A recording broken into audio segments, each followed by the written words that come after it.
What about the zeros? So the zeros a little bit cheaper. So you've got your FXSs start from about $24,000, and they're smaller. You can see they've got a smaller battery, 7.2 kilowatt hour.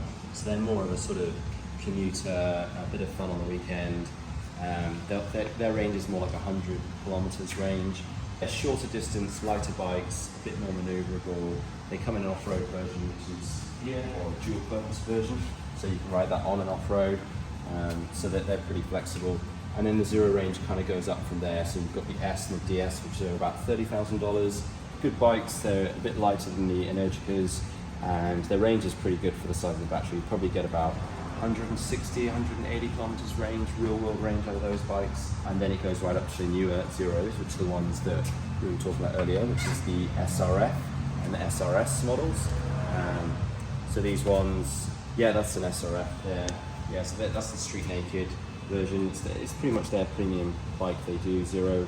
They recently just did a new adventure bike with DSRX, which isn't available here. But these are pretty much their premium bikes. Then you've got the SRS. Back to someone like me who rides it around town, the occasional weekend trip. What are a couple of bikes that I could test ride today? SRF is a great bike. We'll get you out on one of these. It's just a really fun bike to ride, street naked, nice riding position. There's a lot of power there. It's very quiet. It's got a belt drive.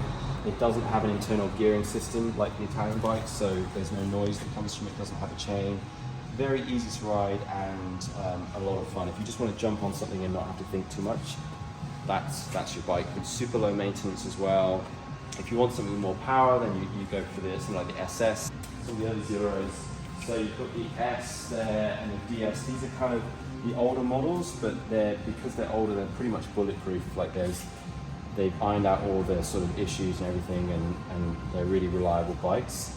Still got a good range, super easy to ride. The S and the DS in the UK actually come with 11 kilowatt power restrictions. So these would be LAMS approved in Australia. We need to go through the process. What does LAMS approved mean? So it means that you can ride them on a P plate. You don't need a full motorcycle license. Okay. Yeah. They have a limiter on the controller which just limits the power output. And it means that although they are still very rapid and very fun to ride, they're under the power threshold for learner-approved motorcycles. It gives you a good feeling of how Zero has evolved with their bikes.